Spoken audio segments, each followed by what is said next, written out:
స్వాతంత్ర ఉద్యమాన్ని నడపడానికి ఒక మార్గం అయ్యింది. భగత్ సింగ్ భగవద్గీతను వెంట పట్టుకొని తన వెంట ఉంచుకొని మనకు స్వాతంత్ర ఉద్యమంలో అంతా ముందుకు నడవడం జరిగింది.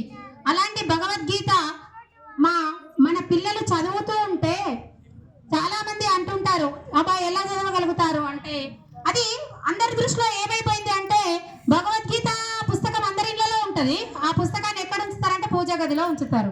అది పూజా గదిలో ఉంచాల్సిన పుస్తకం కాదు, నీ జీవన మార్గంలో అనుసరించాల్సిన మార్గం. ఆ మార్గాన్ని సంఘర్షణ నెలకొన్న ప్రతి సమయంలో నీకు బాధ వచ్చిందా, భగవద్గీతను చూడమంటాడు. మా పిల్లలు ఏమంటారంటే, టీచర్ నువ్వు భగవద్గీత బుక్ నువ్వే రాసావా అని అడుగుతుంటారు. అంటే అంతా వాళ్ళకు దగ్గర అయిపోయింది. శ్లోకాలు చదువుతుంటే వాళ్ళకి ఎప్పుడు నేర్పించినా కానీ 2 రోజులకు ఒక శ్లోకాన్ని అలా నేర్చేసుకుంటారు. అలాంటి పిల్లలను మా విద్యాలయంలో ఉన్నందుకు ఆ శ్రీకృష్ణ భగవానుడి ఆశీస్సులుగానే భావిస్తూ, ప్రీ ప్రైమరీ పిల్లలు కూడా ఎల్కేజీ నుంచి శ్లోకాలు చదవడానికి ఉత్సాహం చూపిస్తున్నారు అని అంటే అదంతా కృష్ణ భగవానుడి ఆశీస్సులు. మరి అర్జునుడిలాగా ఇప్పుడు చాలా జీవితాన్ని చూసినట్టయితే సమాజంలో స్మార్ట్ వర్క్ అయిపోయింది, హార్డ్ వర్క్ కావాలి. ఇప్పుడు అదే చెప్తుంది గీత. ప్రతి దగ్గర ఒక మనిషి స్మార్ట్ వర్క్ చేసి తన పాత్రను ముగించాలనుకుంటున్నాడు. స్మార్ట్ వర్క్ కాదు, నీకు కావాల్సింది భగవంతుడు చెప్తున్నటువంటిది హార్డ్ వర్క్ చేయమంటుడు. హృదయపూర్వకంగా హృదయస్థంగా నువ్వు వర్క్ చెయ్యు. మరి ఆ వర్క్ నీకు కర్మ చేస్తూ వెళ్తూ ఉంటే, నువ్వు నిష్కామ కర్మ చేసిన రోజు నీకు ఖచ్చితంగా ప్రతిఫలాన్ని భగవంతుడే ఇస్తాడు.